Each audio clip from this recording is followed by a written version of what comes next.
la educación. ¿Quién es el sujeto de la educación? ¿Es el Ministerio de Educación? ¿Es el Estado? ¿Es el sistema educativo? ¿Es el colegio? ¿Quién es el sujeto? ¿No? ¿O es el niño, el joven? O sea, hacemos una educación a partir del sujeto. Bueno, en fin. Porque el sujeto a veces se invierte, ¿no? La estructura llega a ser el sujeto, ¿no? La teología llega a ser el sujeto. Un método científico llega a ser el sujeto y no el ser humano queda relegado, ¿no?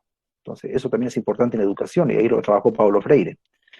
La aparición del sujeto como central en la epísteme, ¿no? Entonces eso, ¿no? Hay un cambio de epísteme, de un epísteme donde, bueno, escolástico de la Edad Media, etcétera, pasamos a una epísteme moderna, ¿no? Del sujeto pensante, etcétera, ¿no? Bueno, acudir a los lugares donde no se piensa al ser humano ni los fenómenos históricos, ¿no? Eso es lo que hace Michel Foucault, ¿no?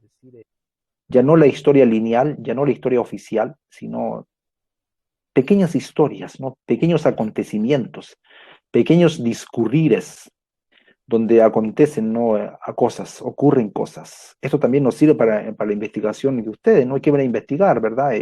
Se van a dejar llevar por los grandes relatos, como dice Lyotard, marxistas, o los grandes ideas, o van a ir ustedes a buscar esas cosas pequeñas, esos lugares, historias locales, historias de vida. Por ejemplo, pueden entrevistar a unos apoderados, a unos niños, saber que de cómo en la educación, ¿no? A ver esa historia del niño, esa historia del apoderado, cuál es la relación con la educación que ellos tienen, historias pequeñas, historias locales, historias en lugares donde ni siquiera interesaba antes, ¿no? Por eso es que Michel Foucault hace historia de la sexualidad, porque eso nunca se hizo algo así como él hizo, historia de la locura, ¿no? El loco, el enajenado, es el que se opone, ¿no? A toda la razón moderna, a la diosa razón, como se diría después, ¿no? Se diría. Entonces, ¿qué pasa con los locos, no? ¿Qué pasa, por ejemplo, con esas historias no contadas? Y yo le citaba también de Walter Benjamin, uno de los filósofos más citados, no por hacer pompa de algún nombre, etcétera, etcétera, usted ya lo dije, ¿no? Sino porque él, eh, eh, ¿cómo escribe Walter Benjamin, por ejemplo, su libro Pasajes, o las tesis de la historia? Son solamente tipo aforismos, fragmentos con una carga metafórica, con lenguaje críptico, así hace él. Es por eso que jamás fue reconocido como profesor de la universidad. No, yo creo que si Walter Benjamin hace un doctorado con usted, no aprueba, porque él no escribe como escribimos nosotros, así una tesis. Él nunca o sea, escribió, hizo una tesis, pero al final, yo digo, si él insistiera en escribir como escribió, no aprobaría, ¿no? Quizás, bueno, él hizo un doctorado, de hecho, ¿no? En Berlín, sobre el romanticismo alemán, etcétera. El romanticismo alemán fue una corriente filosófica, de pensamiento estético, artístico, ¿no?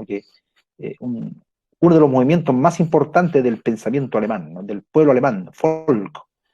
Entonces, metan en Google, ¿no? Metan en Google, ahí la palabra romanticismo alemán, listo, y lean si les interesa, ¿no? También hay libros, pero es uno de los movimientos filosóficos de pensamiento artístico, político, de más influencia, ¿no? Que se puede decir comenzó desde Schlegel, Schilling, Hegel, Nietzsche, Heidegger, hasta los nazis, digamos, tienen una especie de una influencia del romanticismo alemán, ¿no? Que es una corriente filosófica, ¿no? Tremenda, que transcurrió, ¿no? Con 3 siglos, por decirlo así, ¿no? En 3 siglos estuvo presente, ¿no? Hasta el día de hoy, ¿no? Sigue habiendo vestigio, ¿no? Del romanticismo alemán. Bueno, pero es otro tema. Entonces, hay fenómenos históricos que no es la historia oficial, ¿no? Por eso a Foucault no lo quisieron como miembro del colegio de historiadores, por decirlo de alguna manera, no sé cómo se llamará en Francia, ¿no? Pero bueno, el colegio de historiadores, ¿no? No lo aceptaron, y porque él proponía otra manera de hacer historia, ¿no? Eso nos favorece a nosotros ahora, ¿no? Porque ya podemos nosotros, como les vuelvo a repetir, hacer historias locales, historias de los niños, historias de los padres de familia, historias de cómo un profesor, cómo es el día de un profesor en el colegio, una historia de él, ¿no? Historias de vida, lo que se llama en la investigación cualitativa, ¿no? Historias de vida. Y de ahí se puede sacar un montón de información, ¿no? Una vida, no va a ver cómo es la vida cotidiana de un profesor. De eso nomás puedes sacar un montón de gran aporte a la ciencia. ¿No? Porque siempre estamos pensando, ¿no? Hay grandes interpretaciones, voy a analizar el Estado, voy a analizar el Ministerio de Educación, o voy a resolver la educación peruana, o voy a trabajar el constructivismo. Bueno, también se puede hacer, ¿eh? Pero también se puede trabajar historias de vida, ¿no? ¿Cómo es la pedagogía para un niño en concreto, ¿no? ¿Cómo les ayuda en su vida, determinados contenidos? No sé, digo cualquier cosa. Pero usted, bueno, me hago entender, ¿no? Que hay que buscar estas historias pequeñas, historias locales. Es la otra manera de hacer historia.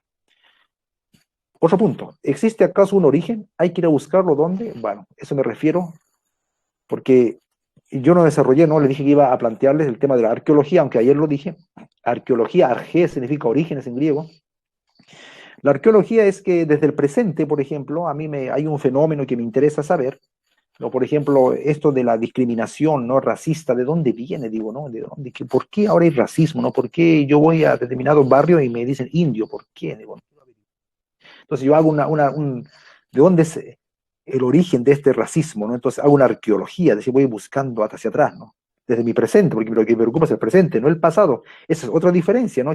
En Foucault se hace historia no porque me preocupe el pasado, sino porque me preocupa el presente. Pero yo lo tengo que explicar haciendo una arqueología, yendo hacia el pasado, para ver, ¿no? Los orígenes del racismo en este caso, de dónde viene, cómo se hizo, quién fue el primero, antes no existía, por qué existe en América Latina, cuál fue la estrategia, fue un discurso político primero, de distinción social, fue para distinguirse no sé, necesitaban a gente que trabajara, animales de carga, y por lo tanto no había cómo reducirlos, había que quitarles humanidad, y voy hacia atrás, ¿no? A los conquistadores, ¿de dónde viene? Entonces hago una historia hacia atrás, porque quiero explicar el presente, quiero explicar una práctica cotidiana. Entonces hago una arqueología, entonces voy a un origen. Ahora, si llega a un origen, por supuesto, si llega a cierto origen, hay que buscarlo y dónde, eso es el tema, esa es la investigación, ¿no? Uno puede hacer una genealogía no sé, del racismo, una genealogía eh, bueno, de la locura hizo Foucault, ¿no? De la locura, una historia de la sexualidad. Incluso Foucault investigó, dice, ¿no? Cuando uno lee algo de su biografía, dice que investigó sobre la sexualidad de los primeros cristianos, ¿no? Entonces no eran como dice, bueno, hay que investigar eso, ¿no? Yo no he investigado la verdad, no he averiguado, mejor dicho, eh, sobre que los primeros, bueno, esas comunidades cristianas, su sexualidad no era bien activa, no eran tan devotos, así como se dice, puritanos como lo presentan. Entonces, las prácticas sexuales, por ejemplo. Hay cosas que la ciencia oficial, la historia oficial tapa, claro. Entonces, la historia también hay que verlo en su reverso, de su otro lado. Eso nos ayuda en América Latina, ¿no? Porque nosotros, en América Latina, nuestras historias de los pueblos, de los quechua, aymara, las historias de los periféricos, de los niños de la calle, qué sé, yo digo cualquier tema, no sé, la historia de las mujeres, la historia de las mineras, mujeres en las minas, de los mineros, eh, no se escribe, o se escribe muy poco, no hay investigación, porque siempre estamos queriendo investigar los grandes relatos, ¿no? ¿Verdad? Entonces, ahí da una pista para su investigación, ¿no? Puede ocuparse usted de algún estudio de algún colegio, alguna escuela pequeña, bueno, la idea se entiende, ¿verdad? Espero que sí, si no me avisan. Entonces, de eso se trata, ¿no? De buscar el reverso de la historia. Les decía, en Walter Benjamin, pues la metodología del Walter Benjamin es antimétodo, completamente, ¿no? Contra el método. Y además que Walter Benjamin dice, ¿no? Que no solamente interesa la historia de los vencidos, la historia lo escriben los vencedores, es cierto, pero él dice, no, la historia no solamente es de los vencedores, también de los derrotados, históricamente. Con ellos, ¿dónde están los derrotados? ¿Cómo se han reinventado? ¿Cómo han creado otra vez su vida? ¿Cómo lo han replanteado? ¿Cómo etcétera? Esa historia también cuenta. Entonces estamos viviendo en un tiempo donde todo se investiga. He leído una tesis, no sé, de maestría, creo, genial, ¿no? De Chacalón, el cantante de los cerros, ¿no? En Lima. Interesante la investigación, ¿no? Y antes, hace 20 años atrás, música cebolla, ¿a quién le interesaba eso, verdad? Pero alguien hizo una investigación de eso, me pareció bastante curioso, ¿no?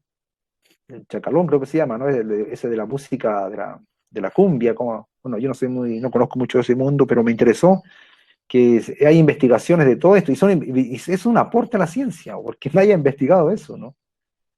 Entonces ahí es la creatividad también, ¿no?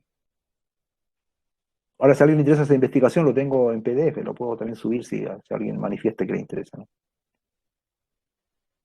¿Qué pasa con la existencia corporal? Está enmarañada con otras existencias. Bueno, lo corporal, el cuerpo, no es lo más, bueno, como se dice, ¿no? En la epistemología, lo menos que quiere saber es el cuerpo, ¿no? Que a la matemática no le interesa el cuerpo, no hay que despreciar la matemática, ¿no? Es excelente, la física, Galileo Galilei, Newton, qué sé yo, Einstein, no sé, importantísimo, por supuesto, ¿no? Pero siempre, digamos, en la ciencia en general, uno puede decir ya, ¿no? Con Foucault, que ha habido como un desentendimiento del cuerpo, ¿no? ¿Qué es lo corporal? ¿No? Y eso, otra vez insisto en eso, ya pues, insisto en eso, bueno, la existencia yo creo que no tiene nada de malo, ¿no? El tema de lo corporal es muy importante en la epistemología feminista, por ejemplo. ¿No? Si alguien ya leyó el texto de Elizabeth Anderson, ahí se va a dar cuenta, ¿no? Cómo ella le da una relevancia importante al cuerpo, ¿no? Y también en la epistemología del sur, que vamos a ver ya la última parte a donde quiero llegar, ¿no? Y ahí está llegando allí, ¿no? Y con Foucault no está por aquí me sirve justamente para referirme a la epistemología desde América Latina, donde quiero llegar. Hemos empezado desde una epistemología del primer mundo, como se dice, una epistemología más formal, que por supuesto es valiosa, nadie está diciendo que, hablando con quién soy yo, además que para qué, o sea, no tiene sentido, ¿no? Desdeñar de toda esta epistemología al Imre Lakatos, Thomas Kuhn, Paul Feyerabend, no para nada, ¿sí? Karl Popper, en fin, por supuesto que eso siempre va a ser, no son clásicos, ahí comenzamos, y más antes todavía, bueno, ya, además te fue una introducción en realidad, ¿no? Pasamos por este estructuralismo, por este posmodernismo, por el tema de la estructura, del lenguaje, Roland Barthes, metido aquí, ¿no? Vuelvo a repetir a Levi Strauss, ¿no? El pensamiento salvaje, eso es un libro clásico también. En fin, el tema del lenguaje. Y luego esto da pie para hablar ya de una epistemología del sur, a donde quiero llegar. No necesariamente es así, en esa linealidad, ¿no? Sino es más o menos el grado que como yo propongo el estudio de la epistemología, ¿no? Es mi propuesta, como yo propondría el estudio de la epistemología, más o menos, ¿no? Para llegar a epistemología del sur con Boaventura de Santos Sousa, ¿no? Que es uno ahora epistemología del sur, epistemología decolonial, etcétera, ¿no? De la descolonización, que son ya América Latina intentando pensarse a sí misma, ¿no? Porque otros han pensado por nosotros, ¿no? Otros piensan por nosotros, pero llega el momento y ahí yo les animo, ahí sí, ¿no? En este doctorado y otros que puedan hacer que también, bueno, si alguien quiere hacer una tesis sobre Friedrich Nietzsche, no hay problema, ¿no? También puede ir a Alemania, aprender alemán y leer los escritos originales de Nietzsche o de Sigmund Freud, ¿no? ¿Por qué no? De hecho, hay muchos peruanos investigando así. Pero si tenemos la oportunidad de estar en América Latina, en el Perú, también podemos hacer una investigación pensándonos a nosotros mismos, ¿no? Pensando en nuestras instituciones educativas, pensando en nuestras prácticas pedagógicas, pensando conceptos pedagógicos, repensando junto a Paulo Freire, que es uno de los más grandes pedagogos a nivel mundial, reconocidos, tiene sus limitaciones, pero al fin y al cabo un gran aporte. Y hay muchos otros más, ¿no? Debe haber otros Paulo Freire que yo no me acuerdo en este momento, ¿no? Pero deben haber, por supuesto, ¿no? Deben haber. Bueno, algunos hacer historia pedagógica, Simón Rodríguez, y tanto debe haber aquí, ¿no? Eh, en Bolivia están rescatando la experiencia de Huarizata, ¿no? La escuela Ayu de los Aymaras, eh, y varios pedagogos aymaras, ¿no? Que han dado una gran contribución a la pedagogía en los Andes, ¿verdad? Entonces, de eso se trata, ¿no? De una educación descolonizadora, se habla mucho de la descolonización, una vez uno puede hacer una crítica también, ¿no? Existe la educación sigue respondiendo a los parámetros occidentales, ¿no? A la cultura griega latina, lo cual no es malo, pero una cosa es dialogar y otra cosa es someterse, ¿no? A que nos disciplinen de esa parte, ¿no? Entonces yo pienso que de eso se trata, ¿no? Bueno, ¿qué pasa con la existencia corporal? El cuerpo es lo que más no se toma en cuenta en la epistemología. Ayer os mencioné una categoría del sujeto corporal necesitado, siguiendo a Marx. ¿no? Y claro, el sujeto es corporal, eso es en su corporalidad que sufre la opresión. Entonces, ¿cómo hacemos una epistemología con el cuerpo? ¿No? Eso ya lo planteaba Michel Foucault, ya, ¿verdad? Y además que nosotros estamos enmarañados con otras existencias, no somos solos, ¿no? ¿Cómo nos relacionamos? Ahí está el tema del poder. El poder en el tema, otra vez, o más temas para la educación, el poder en el colegio, el tema del poder, el poder que tiene el docente, el poder en los centros educativos, cómo se da, cómo ocurre, cómo acontece, cuánto influye en el sistema pedagógico, ¿no? De relaciones corporales, con otros son relaciones también de poder. El tema del lenguaje, con Foucault, construir su saber sobre sí mismo, ya hemos hablado del lenguaje, ¿no? La estructura, y a partir del cual se construye un tipo de saber, ¿no? El ser humano construye un saber sobre sí mismo, ¿no? Un saber sobre sí mismo. Foucault habla de 13 elementos. Voy a cambiar de página. Sí, se movió, ¿verdad? Se movió. Habla de la... ¿Sí? Cambié de diapositiva. Sí, doctor, sí se ve. Sí. Habla de la vida, de la biología, habla de la economía, el trabajo y habla del lenguaje, ¿no? Que son los 3 tipos de saberes donde el ser humano intenta ser el saber, su propio saber de sí mismo, ¿no? Y bueno, pero dice él, no, pero esto no es la vida, el trabajo, el lenguaje, o pueden ser la biología, la economía y la filología, no necesariamente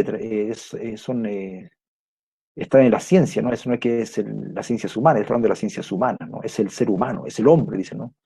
Que es el conocerse a sí mismo, va más allá estos son subcampos epistemológicos, podemos decirlo así, zonas epistemológicas, pero no es, en el fondo es el ser humano lo que preocupa, ¿no?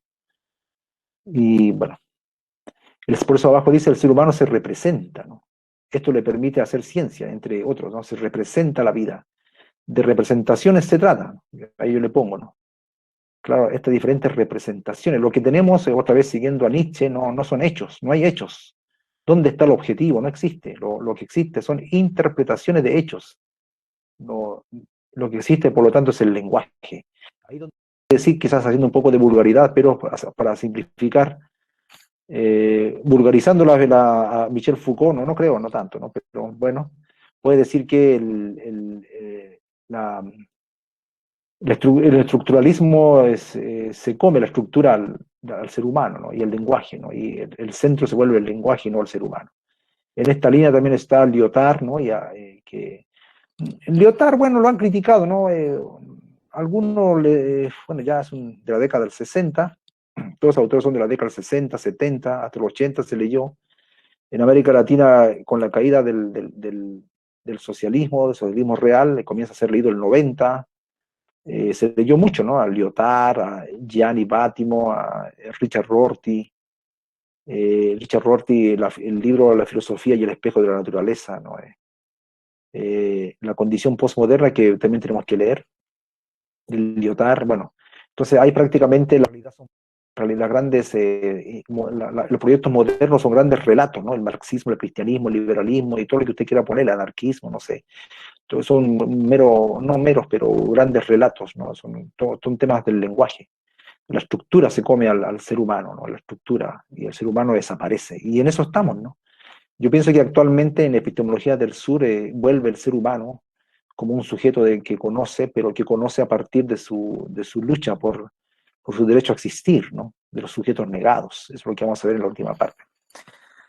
Entonces, de representaciones se trata, no existe la realidad, los hechos, sino solamente representaciones, símbolos. Ahí entra otra vez Paul Ricoeur, ayer le mencioné, ¿no? Tiempo y narración, donde él trabaja solamente con símbolos prácticamente, ¿no? En realidad, para cuando hablamos de la realidad, en realidad ya usamos un determinado sistema, ¿no? De símbolos para hablar de ellos. Cuanto más cuando hacemos literatura sería como un metalenguaje la literatura, ¿no? Y con literatura y también estamos recibiendo los símbolos, por supuesto, y aplicamos eso a una vida llena de símbolos en el cual vivimos. Somos números, como se dice, ¿no? Como la película Matrix, ¿no? Donde todo parecía ser números. Hay que decodificar, ¿no? Así eso ya lo plantea la filosofía, ¿no? Matrix lo lleva a la ficción y lo entiende, bueno, lo populariza de alguna manera. pero en realidad la realidad no existe. ¿Qué es la realidad? La pregunta. Bueno, eso ya lo planteó, pero bueno. Ahora si vamos a ir a nuestra propia lengua, ya estaba presente, ¿no? En Pedro Calderón de la Barca, La vida es sueño, ¿no? Ya, ¿qué es la realidad? Esa pregunta ya está. Pueden leer también a La vida es sueño, que Calderón de la Barca, sí. La vida es sueño, lo pueden leer. Bueno, La vida es sueño, ¿no? De la literatura del siglo de oro español.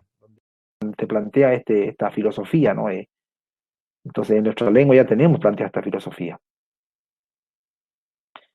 Todos estos conocimientos que, bueno, yo digo que lo tenemos que abarcar todo, pero son conocimientos interesantes, ¿no? Que nos permiten hasta a nuestras mismas clases, ¿no? En el colegio mejorarlas, ¿no? Darle otros airecitos, otras bibliografías, ¿no? Yo doy clases, por ejemplo, también y trato de leer cosas y, por ejemplo, de estar dando clases a niños de enseñanza media sobre filosofía y en el libro de que da el Estado, es solo filosofía europea, ¿no? Claro, porque los que están en el Ministerio de Educación creo que todos han estudiado en Estados Unidos, en Inglaterra, entonces, bueno, ¿de qué más bueno, pueden hablar, no? Entonces ya yo el libro lo dejé y me agarré, hay un texto de filosofía andina que, bueno, que está hecho por Joseph Esterman y otros andinos más. Esterman es un suizo que vivió en el Perú 8 años en el Cusco y 8 años más en La Paz y, bueno, aprendí. Bueno, usted sabe cómo son esos europeos, vienen muy interesados, ¿no? Y con todo el ímpetu a aprender, ¿no? Y se incorporó el quechua y el aymara, y muy interesante, ¿no? Así te hace dialogar la filosofía andina con la filosofía occidental. Entonces, eso le pasa a los niños, claro, hay que reducir, o sea, como he dicho, simplificarlo bastante, ¿no? Para poder que ellos entiendan también, ¿no? Hacer una cosa, un esquema. Entonces, ya para un poco dar aires, ¿no? ¿Verdad? Pero si, entonces no hay que diseñar así nomás, no digo usted, ¿no? Pero en general yo digo, no hay que diseñar las bibliografías, nos puede servir, nos pueden hacer un clic, un insight, ¿no? En inglés, para poder, se nos puede iluminar algún contenido por ahí que queramos transmitir, ¿no? Había una investigación que se llamaba ¿Cómo se puede enseñar filosofía a los niños? ¿No? Su metodología, qué estrategias usar, pedagógica, didáctica. Había una investigación que en Chile que se estaba haciendo así, ¿no? Unos que estaban licenciándose en educación. Bien, entonces repasamos esto a Borges. Dice Borges, cuando uno pone dos espejos cara a cara, entonces hay una imagen hasta al infinito, ¿no? Entonces eso más o menos es la idea, ¿no? De Foucault. Es decir, yo al hablar de la representación estoy representando. Es decir, nunca uno sale de la representación, ¿no? Uno nunca está atrapado en el tema de la representación. Siempre estamos representando, digamos. No podemos aprehender la realidad así en bruto, ¿no? Directo, ¿no? Yo una vez les di, la realidad no es transparente. Entonces siempre estamos mediatizados por el tema del símbolo. Bueno, ya lo dijo Heidegger, ¿no? Es que Michel Foucault era seguidor de Heidegger, ¿no? El lenguaje en la casa del ser. Lo dijo Wittgenstein también, ¿no? Mi mundo llega hasta donde llega mi lenguaje. Bueno, y tanto de la filosofía analítica. En fin, entonces de eso más o menos se trata, ¿no? Igual que Jorge Luis Borges, escritor argentino, publicó el Aleph, el informe de Brody, publicó ficciones. Lean, especialmente los profesores de literatura, hacer leer a Jorge Luis Borges, es muy interesante realmente, ¿no? En sus cuentos, una maestría, yo creo que lo conocen, ¿no? Pero igual hay que recordarlo, ¿no? Una maestría, estos cuentos bien, hasta matemáticos se puede decir, ¿no? Y muy entretenido, ¿no? Todo lo que es los laberintos, y muy emocionante puede ser para los niños, especialmente lo que le puede gustar a los niños es el Aleph, por ejemplo, ¿no? Cómo existe un punto de vista donde yo veo al mismo tiempo, simultáneamente, el todo, ¿no? El todo, el pasado, el presente, el futuro, arriba, abajo, todo en un solo punto de vista. Bueno, de eso habla el Aleph, por ejemplo, ¿no? De ficciones, junto con Adolfo Bioy Casares, ¿no? Que también es otro escritor, Adolfo Bioy Casares, que habla también del tema de la representación, ¿no? De la imagen, de esta si finalmente desaparece el ser humano y permanece su imagen, ¿no? En una isla perviven y conversan, ¿no? Hologramas creo que se llaman, ¿no? Conversan. solamente imagen, de eso se trata la novela, ¿no? Pero hay uno que camina ahí, pero en realidad no hay ningún ser humano, ¿no? En fin, y Borges habla de que lo que queda al final de los tiempos no es la palabra. Creo que eso ha inspirado bastante a Michel Foucault. Michel Foucault cita a Jorge Luis Borges, ¿no? Argentino, latinoamericano, de origen anglosajón, pero bueno, pero él, obviamente, que un gran aporte a la cultura española, a la lengua española, castellana o española. Bueno, eso, sacar a la luz lo impensado, lo inconsciente, ¿no? Es el tema de lo inconsciente, es un tema capital en Michel Foucault, ¿no? El inconsciente. Otra vez, ¿no? ¿Qué está ahí, ¿no? El inconsciente, bueno, ya. La epistemología siempre trabaja tradicionalmente con el consciente, pero el inconsciente, lo oculto, el loco, la sexualidad, ¿no? Estos tabúes, estas cosas prohibidas, lo que está ahí, ¿no? Porque, bueno, ¿qué se esconde bajo el nombre de patología y normalidad, ¿no? Claro, la normalidad es un tema del poder, es un tema del disciplinamiento, es un tema de la vigilancia, disciplinamiento, de castración, de normalizarte, ¿no? Un tema grande para la educación, ¿no? ¿Qué es la normalización? ¿No? ¿Cómo normalizamos a lo que le llaman así coloquialmente cuando matan la creatividad? No digo toda educación, pero mayormente, ¿no? Pruebas estandarizadas, qué sé yo, ¿no? El colegio como una cárcel, ¿no? De normalización. ¿Qué es lo normal y qué es lo patológico? ¿No? Estas cosas de la sexualidad, en la locura se ve mucho eso, ¿no? Después no es casualidad que Foucault haya escrito la historia de la sexualidad y la historia de la locura, ¿no? Que se opone a la razón, que se opone a lo normal. Eso es muy, muy interesante, yo creo, ¿no? Investigar también, ¿no?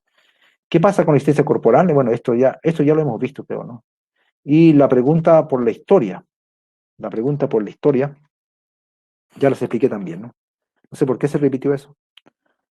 Eh, la pregunta por la, por la historia, la otra manera de hacer historia, ¿no? No la historia oficial, no la historia lineal, sino las otras historias. Aquí hay diferente también de este argentino que vive en Estados Unidos, Walter Miñolo, igual muy interesante, igual en este tema él tiene diseños globales e historias locales, ¿no? También habla de la descolonización que está ahora en boga en algunos intelectuales latinoamericanos, y de ahí también surge una epistemología. Este libro, Diseños Globales e Historias Locales, también nos puede servir como un libro de epistemológico, ¿no? Que la manera, es decir, no es que ellos hablen necesariamente de epistemología, digan, bueno, sí hablan, ¿eh? En algunas partes, pero no dicen, no voy a hacer un tratado de epistemología tipo como hizo Lácatos, no van a encontrar así, pero es fácil, no sé si fácil, pero es viable mirar en sus libros,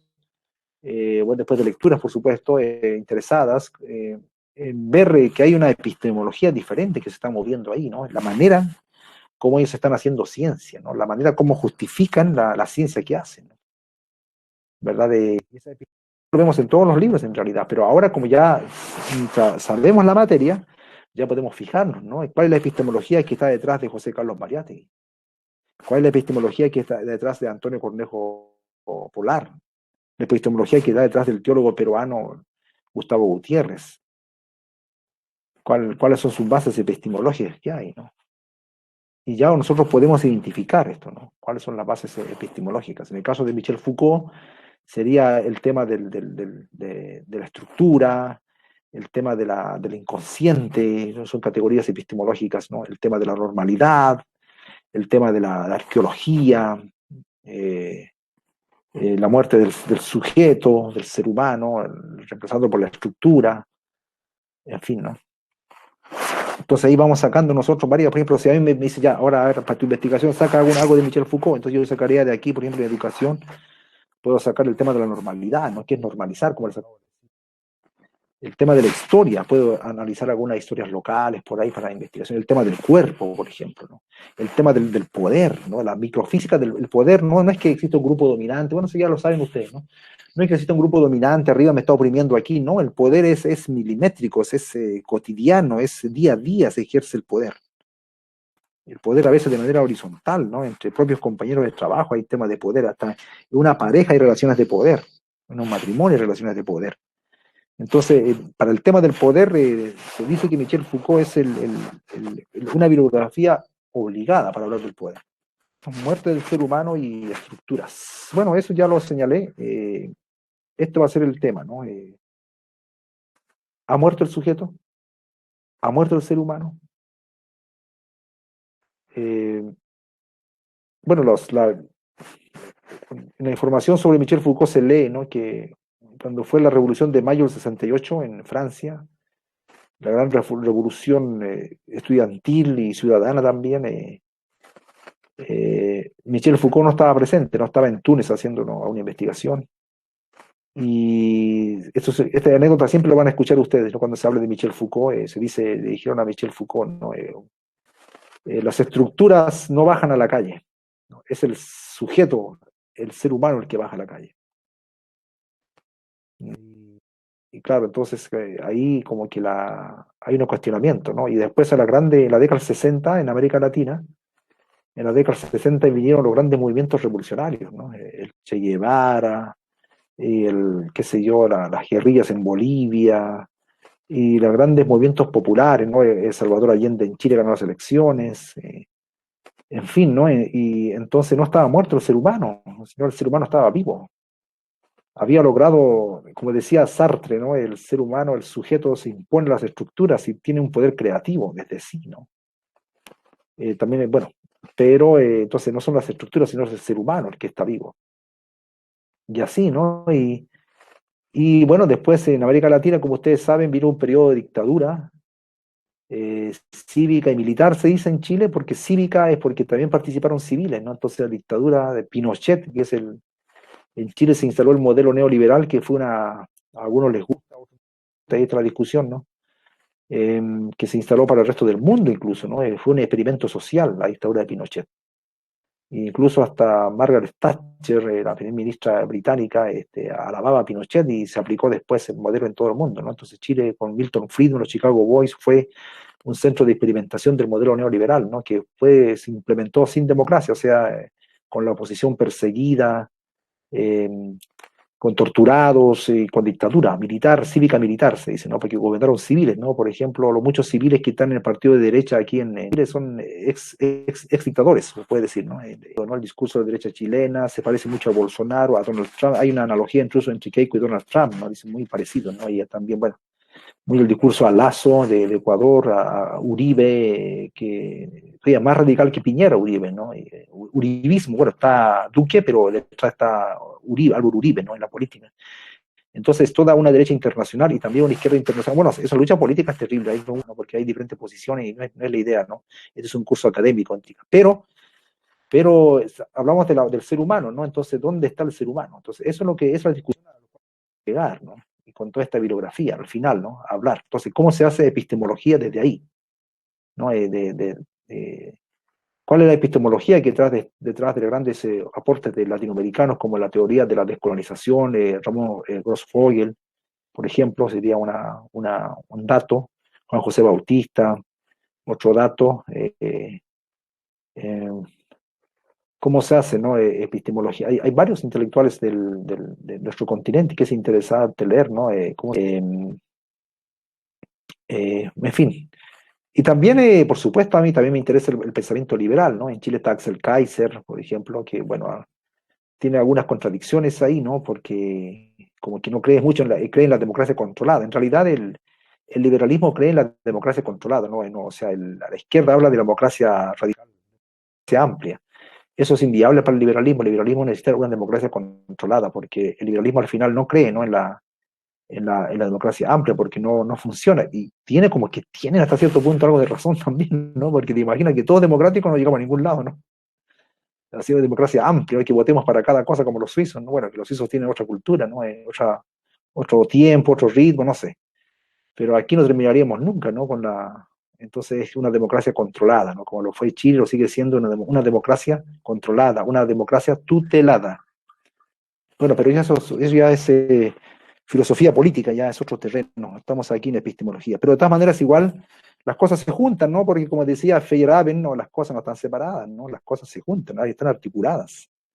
No están necesariamente separadas. Pero la muerte surge del ser humano y la resurrección del ser humano con las revoluciones, con la revolución del 68 en Francia, con las revoluciones o movimientos sociales. La muerte del ser humano, la resurrección del ser humano, y después el intento con las dictaduras cívicas militares, ahí va a decir, de otra vez sepultar al ser humano, ¿no? Y el regreso del ser humano, y esa es la discusión, ¿no? Pero que viene de Michel Foucault, y mucho más antes, ¿no? Es una discusión que en América Latina lo hemos apropiado, ¿no? La resurrección de los nuevos sujetos ahora, ¿no? Las dos grandes revoluciones del sujeto, ¿no? El feminismo y los pueblos indígenas actualmente.